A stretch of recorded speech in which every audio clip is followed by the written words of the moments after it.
Ruth and Belinda, and this is here a Luxy glove.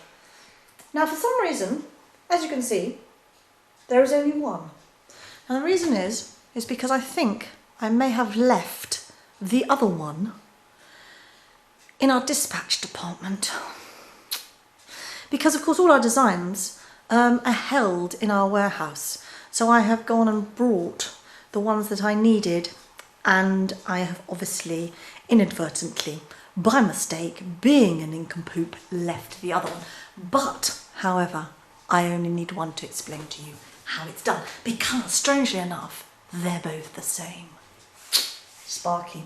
So it's good that I actually bought one. Here you go. So this is for people who don't mind knitting in the round, because you, as you can see, you knit round and round and round on double pointed needles.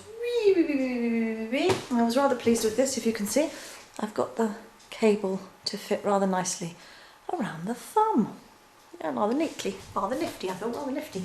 So, moss stitch, known to North Americans as seed stitch. Here you go, knit, purl, knit, purl, knit, purl, knit, purl. On the way back, purl, knit, purl, knit, purl, knit, knit, purl, knit, purl, purl. That's what you're doing there. Cables, please go. On the navigation bar down here, you'll see how-to films. It shows you how to knit a small little cable bag with moss stitch, and it'll show you how to do it, and practice, get some rubbishy old yarn and have a go and see and knit yourself a little cable bag to match your Luxy gloves. So how you do this is, apologies, I don't actually have the pattern card with me, but you cast on 12, 12, 12. Please don't hold me to ransom if I've got that wrong, but a certain amount, and it's the same on each of the needles. And you will then start following the pattern card, and the pattern repeats to here, and then it tells you how to do the thumb. This is a make one. Now a make one, for the experience will know what that is, but for people who are just beginning the journey they may not. A make one is when you're picking up the bar. If you have two stitches like this, for people who are just beginning the journey may not. So if you have two stitches like this, it's the bar across here where you pick up the stitch and you knit into it. So you're making a stitch. Does that make sense? You're actually making an extra one. And it doesn't, as a yo, which is a yarn over, where you're putting a loop over, it doesn't make a hole. It makes a rather neat, another neat join. Can you see there? It's rather nice. So that's that. Just as a quick point, is that sometimes when you're pulling the stitches back in on this part here on the thumb, where you've cast off all these stitches, does this make sense? You've cast off all these stitches along here, and you've got this point here where you're starting to do the cable. Just give it a good pull to make sure that you don't have a horrible baggy stitch there, because it won't look very nice. Just tighten that up a bit. Just give it an extra pull. It should be fine, but it's just an extra little pointer, little tip. Always good to have tips, I think.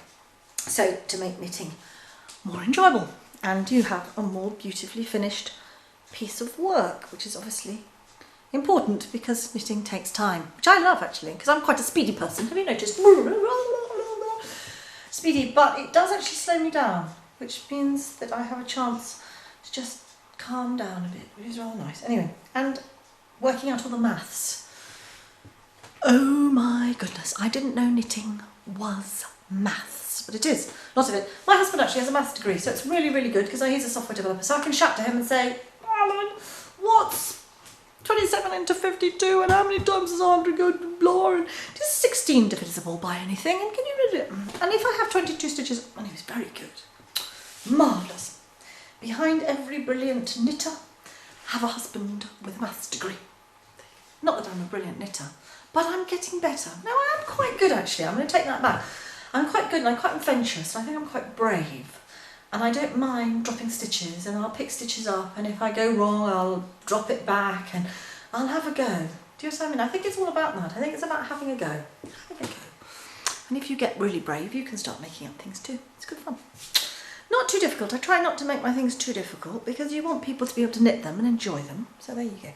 Okay, so enough of that. Enough of maths. Enough of maths and me and all that sort of thing.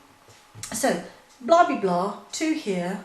Thumb, keep going, follow, follow, follow, cast off loosely, and please do cast off loosely, because there's nothing worse than having a tight cast off, always, for all our stuff. If you do cast off loosely, no worries. You obviously, you know your own way of knitting and how it works and how your work ends up. So if you do, just go up a needle size. That's what just a little pointer, a little tip. Just do that all the way. Yarn over, knit one, yarn over, knit one, yarn over, knit one. And as you can see, there you go. So if you're doubling with 20, you'll then have 40. So if you had 20 stitches to start with, you'll now have 40. This is how you get your frill, because of course the frill is because it frills like that because it's got so many stitches to work with. So that's that, and then you'll do it again. You'll do, on the way round, on the next round, you will do yarn over, knit one, yarn over, knit one, yarn over, knit one. So you've done it twice. So now you double the stitches again. So from 20 to 40, 40 to 80. So you're going to have 80 stitches here, which is why you get a ruffle, because they ruffle all up. They ruffle up. That makes sense. Great. So that's how you do the Luxy glove. I have then cheated and put on, not threaded into the yarn, which is a way that people do for beading, which is very, very clever how people knit with beads, but I haven't. I've literally just sewn them on afterwards. That's exactly what I've done.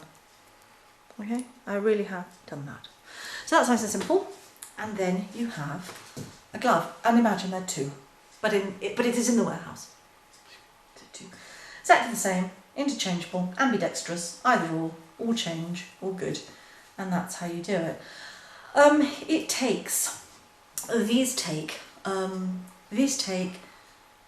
Luxy gloves take 1 hank of Silky, which is 80% alpaca, 20% silk to make them. Great fun. Please enjoy. Great fun to make.